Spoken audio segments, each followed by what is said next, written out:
নজর রাখবো পরবর্তী সংবাদে। 16ই মার্চ নির্বাচনী ডঙ্কা বাজিয়ে দিয়েছে জাতীয় নির্বাচন কমিশন এবং শুধুমাত্র লোকসভায় নয়, কার্যত এই ক্ষেত্রে উপনির্বাচন যে যে রাজ্যে হতে চলেছে তার ক্ষেত্রেও কিন্তু দিনক্ষণ ঘোষণা করা হয়েছে এবং এরই পরপরই লক্ষ্য করা যাচ্ছে যে শাসক থেকে বিরোধী সকলেই কিন্তু একের পর এক তাদের বৈঠক সারছেন, তাদের রণকৌশল তারা ঠিক করছেন।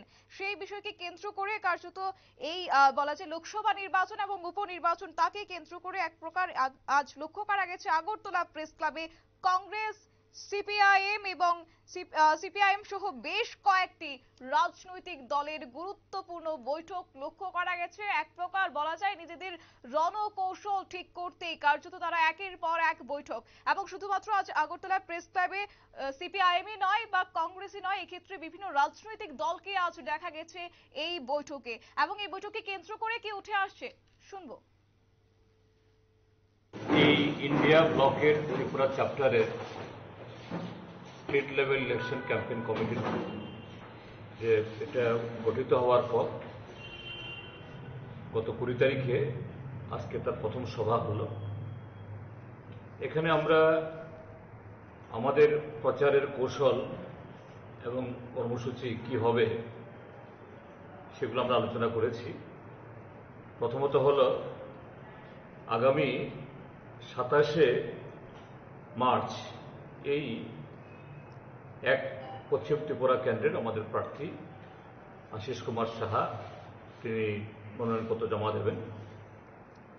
এটাকে আজকে 7 রামনগরের এই মনোনয়নপত্র জমা দেওয়ার ইয়েতে যত জমায়েত হয়েছে তার চেয়ে আরো ভালো করার জন্য আমরা এই কনস্টিটিউয়েন্সির আরো খুব দূরের থেকে আনতে পারবো না, কিন্তু নিকটবর্তী এলাকা থেকেও আমরা এখানে লোক আনার ব্যবস্থা আমরা করব। এবং তদনুরূপ পরদিন 28 তারিখে আমবাসাতে পূর্ব ত্রিপুরা লোকসভা কেন্দ্রের যে প্রার্থীপদ সেখানে জমা হবে, সেখানেও আমরা এই ব্যবস্থা করব এবং আমাদের সমস্ত নেতৃবৃন্দ থাকবে। দ্বিতীয় হল যে ভারতীয় জনতা পার্টি তাদের পায়ের তলার মাটি নেই। জাতীয় ক্ষেত্রে এবং রাজ্যের ক্ষেত্রেতেও তাদের অসংলগ্ন কথাবার্তা এবং চরম অগণতান্ত্রিক স্বৈরতান্ত্রিক যে সমস্ত পদক্ষেপ প্রশাসন যন্ত্রকে নেওয়াচ্ছে এবং এখানে ত্রিপুরাজ্যের মধ্যে তাদের নেতৃত্ব মন্ত্রী এমএলএরা এগুলি করে বেড়াচ্ছেন। আজকে দেখেছেন ত্রিপুরাজ্যের একটা পত্রিকাতে এই প্রতিবাদী কলামে উঠেছে এবং গতকাল সোশ্যাল মিডিয়া আমি দিয়েছি।